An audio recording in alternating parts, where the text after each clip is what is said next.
Welcome back to my animal education series. Today I'm here with Kelsey at World Bird Sanctuary. Hello. Hi.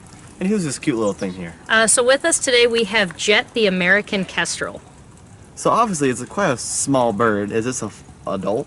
Yes, so Jet is full grown. He is actually 11 going on 12 years old, and they're full grown within just a few months. So how much does this bird weigh? He only weighs about 110 grams, which is a little bit less than a fourth of a pound. So what about him makes him so light? As with any birds, they do have hollow bones, so it makes them light enough to fly. Their feathers are also very lightweight. But a really cool thing is if you actually take all of the feathers on a bird's body and you weighed it against their skeleton, the feathers would weigh more than their skeleton. That's how light that is. That's crazy. 'Cause usually you think like bones are heavier, but since the hollow bones is just like nothing. Yeah, that's right. So that's where a lot of people, they think something like a bald eagle's got to weigh like 40 pounds, but on average they weigh closer to only 10 pounds. So what kind of animals is this small bird eating?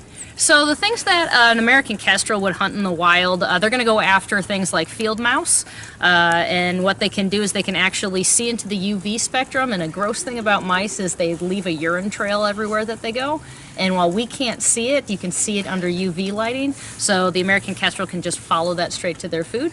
But they will also hunt small songbirds, and during certain times of the year they'll go after large insects like dragonflies.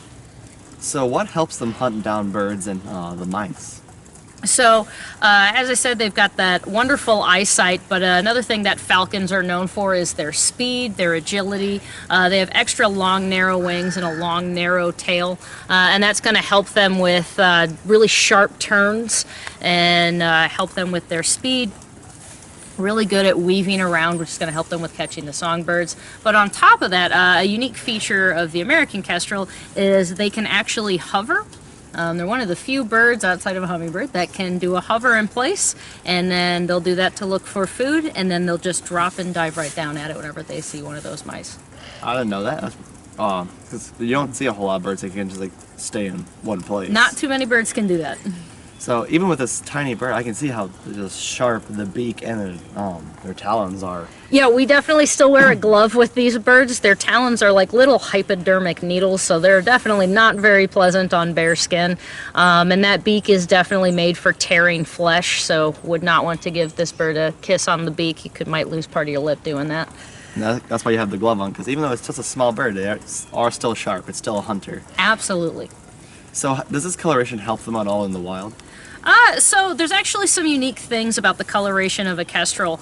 They're one of the more colorful birds of prey in the world, and they're actually sexually dimorphic. So their coloration is more going to help them with finding a mate than it's going to be with maybe some other stuff. So he is a male kestrel, and you can tell because of the color of his wings, the black spots on his chest, and the amount of blue that he has on top of his head. A female kestrel will have brown stripes on their chest instead. They'll have the brown wings, and they'll have just a little bit of the blue on their head. Now, other things that do help them with their coloration, those you see these dark stripes under his eyes, those are called malar stripes, and that's going to help keep the glare of the sun out of his eyes when he's hunting. Kind of like a cheetah? Kind of like a cheetah, that's right. So all of the native species of falcons here in North America have malar stripes. And then on the back of his head, you'll see two big black spots. And there's a couple of different species of birds that have these, and a couple of animals in general that have these. They're called eyespots, and it helps deter predators. So that, you know, usually if you're a predator, you want to sneak up on your food. Well, if you think your food has eyes on the back of your head, maybe you don't sneak up on that one as much. There's something, the pygmy owl also has those, but even predators have them. They're tigers have eye spots too. And one thing I've noticed is sorry. Like as you're moving your hand around, his head is staying perfectly still. Yeah, so a really cool thing about kestrels is they're pretty good at head stabilization. And that's going to be really useful out in the wild whenever they sit on perches, because a tiny bird's going to sit on tiny perches, so they'll be seen on real thin branches, but also on telephone wires. You'll see them pretty frequently on those. And if it's really windy, that's going to move those branches around, and it's kind of hard to look for your food if your head's moving all around. So instead, their head stays in one spot, and their body moves with that branch so that they can focus more easily on food items. And it just is super, like, cool to look at because as the body moves around, the head's just in one exact spot. Yeah, there's a lot of birds can do this to some extent, but kestrels are definitely they're pros. It's really cool to watch this entire video, just his head staying in there. But I'm not sure I was asking this yet, but where can you find them? So American kestrels, you're going to find them in open areas. They like to hunt out in fields. They are found throughout a large part of the United States, though their numbers are decreasing right now. You can also find them near highways where there are open areas where they could hunt things like field mice. That's why I said you'll see them a lot on telephone wires. One of the reasons why their numbers are decreasing, though, they're doing studies on it, but one of the reasons they think has to do with pesticides. So how would a pesticide affect a bird of prey?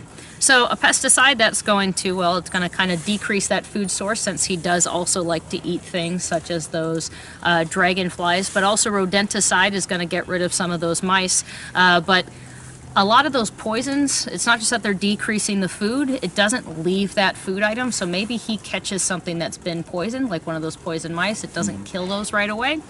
He would then also get sick and die. Or he might be taking that mouse back to his nest for his mate and his chicks, and then that entire family dies from that one poisoned mouse. So pesticides and rodenticides are definitely a cause for decrease in population of a lot of different birds of prey. Is there anything being done about that right now? So one of the things that we do here is we definitely educate people on, hey, don't use poisons. It doesn't leave the environment, stays around. And then we are actually working on trying to breed the American Kestrel for release into the wild to help boost those population numbers.